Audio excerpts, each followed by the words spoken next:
ক্যালিগ্রাফির ক্ষেত্রে সবচেয়ে বেশি যে কাজটা মানুষ নিতে চায় এর মধ্যে এটা হচ্ছে আয়াতুল কুরসি। এটা আমাদের কোরআন শরীফের মধ্যে বরকতময় আয়াত। এরকম হয়েছে ওয়াটার কালার মনে করে অ্যাক্রিলিক কালার করছি, কালার করার পর দেখে কালার উঠতেছে না। আবার এমন হয়েছে যে আমি অ্যাক্রিলিক কালারের মধ্যে ওয়াটার কালার দিছি, তো ওয়াটার কালার দেওয়ার পরে স্বাভাবিকভাবে অ্যাক্রিলিক কালার তো ওয়াটার প্রুফ, পানি দিলে উঠবে না। আমি কোনো কারণে মুছতে গেছি, পরে দেখে যে এখানে কালারটা উঠে চলে আসতেছে। মূলত এটা তো আমি মাদ্রাসা ব্যাকগ্রাউন্ডে পড়াশোনা আমার শুরু, মাদ্রাসাতে আসলে আঁকাআঁকি হিসেবে আমাদের ক্যালিগ্রাফি শেখা শুরু। আমাদের ক্যালিগ্রাফির মূল কাজটা হচ্ছে ডিজাইন তৈরি করা, একটা আয়াতকে আমরা কিভাবে ভেঙে কিভাবে একটা ডিজাইনের মধ্যে নিয়ে আসতে পারি। তখন দেখা গেছে যে কোনো আয়াতই পড়ার সময় চিন্তা করতাম যে এটাকে কিভাবে সাজানো যায় অথবা কোন আয়াতটা ভালো ডিজাইন করা যাবে।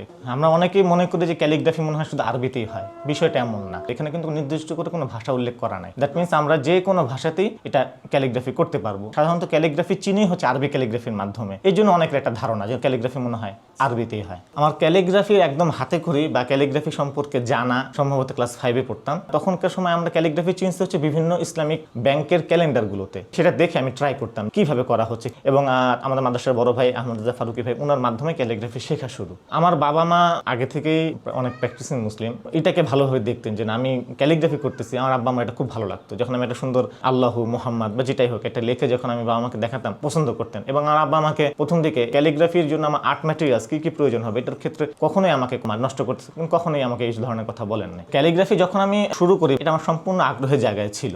এটা যে মানে একটা বাণিজ্যিক একটা জায়গা আছে বা এটা ক্যারিয়ার হতে পারে বিন্দু মাত্র কোনো ধারণাই ছিল না, শখের জায়গা থেকেই করা। মাদ্রাসায় যখন আমি ক্যালিগ্রাফি টুকটাক করি তখন টুকটাক কাজ সেল করছি, তবে এটা যে খুব বেশি পরিমাণে নিচ্ছে এরকম না। আসলে তখন তো সেল করার চিন্তা, এটা যে সেল হতে পারে, তো এই বিষয়গুলো আমার একদমই জানা ছিল না। যখন আমি বিশ্ববিদ্যালয়ে পড়ি তখন এই বিষয়গুলো সম্পর্কে আমি জানি। যখন দেখলাম যে মোটামুটি অন্য যারা ক্যালিগ্রাফি করতেছে তাদের কাছাকাছি বা তাদের থেকে একটা ভালো মানে গেছে, তখন আমি এটাকে ফাইনালি একটা প্রফেশন বা সেল করার চিন্তা, তখন আমি চিন্তাটা করছি। ক্যালিগ্রাফি কাজ করার ক্ষেত্রে দেখা যাচ্ছে যেহেতু বর্তমানে অনলাইনের মাধ্যমে আমরা কাজগুলো তো বিভিন্ন পোস্ট করি বা বিভিন্ন জায়গায় শেয়ার করি। জুলাই আন্দোলনের আগে যতটুকু কাজ নিয়েছে বিভিন্ন প্রাতিষ্ঠানিক কেন্দ্র যদি বলি এখন একটু বেশি নিচ্ছে। ভার্সিটির শেষের দিকে যখন আমি সারাদিনে মোটামুটি বাসায় আসলেও ক্যালিগ্রাফি করতাম, আবার যখন হলে থাকতাম তখনও ক্যালিগ্রাফি করতাম, তো স্বাভাবিকভাবে বাবা আমার টেনশন করতো বিশ্ববিদ্যালয়ে পড়াশোনা করে আমি কি করব। সব বাবা মাই তো চায় যে ছেলে একটা স্টেবল কিছু একটা করুক। বাংলাদেশে যে আর্টিস্ট এটাকে প্রফেশন হয়ে নিয়ে আগাবে এটা কোনো বাবা মাই চিন্তাও করে না, কোনো বাবা মাই সেভাবে চায়ও না। তারপরে যখন দেখলো যে না মোটামুটি বাংলাদেশে জাতীয় বা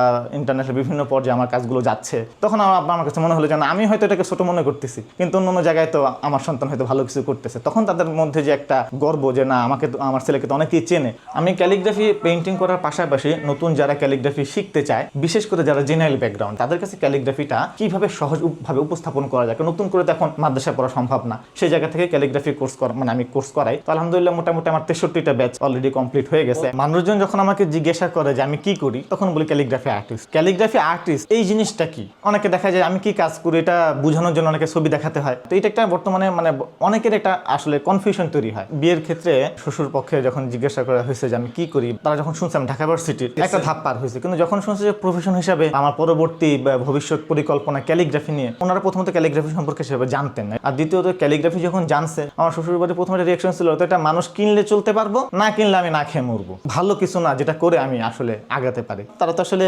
লজিক্যাল চিন্তা করে এটাকে এইভাবে চিন্তা করতে যে আসলে তো এটা না কিনলে আমি চলবো কিভাবে। আমি যখন আমার পরিকল্পনা বা আমার তারা যখন দেখছে যে আমি অনেক আগে থেকে ক্যালিগ্রাফি করি এবং এটার পিছনে আসলে আমার একটা প্যাশন কাজ করতেছে, তারা তখন আমার এটাকে তারা একটা সম্মান বা সাপোর্ট দিচ্ছে, না ঠিক আছে করুক দেখা যাক। কিন্তু আলহামদুলিল্লাহ এখন তারা মনে করে যে না আসলে আমি ক্যালিগ্রাফি করেই মনে হয় ভালো করতেছি, অন্য কিছু করলে মনে হয় না আমি এখন আলহামদুলিল্লাহ যে লেভেলে আসি এই লেভেলে হয়তো। আমার ওয়াইফও ঢাকা ভার্সিটির, আমার কাজ সম্পর্কে আগে জানতো যে আমি ক্যালিগ্রাফি কাজ করি এবং আমাকে পছন্দ করার ক্ষেত্রে এটাই একটা ভালো লাগার জায়গা ছিল। ক্যালিগ্রাফি করে এটা না, ভালো লাগার জায়গা ছিল যে আমি তথাকথিত জব বাদ দিয়ে আমি অন্য একটা কিছু নিজে থেকে করার চেষ্টা করতেছি যেটার মধ্যে আমার নিজস্ব একটা আইডেন্টিটি আছে।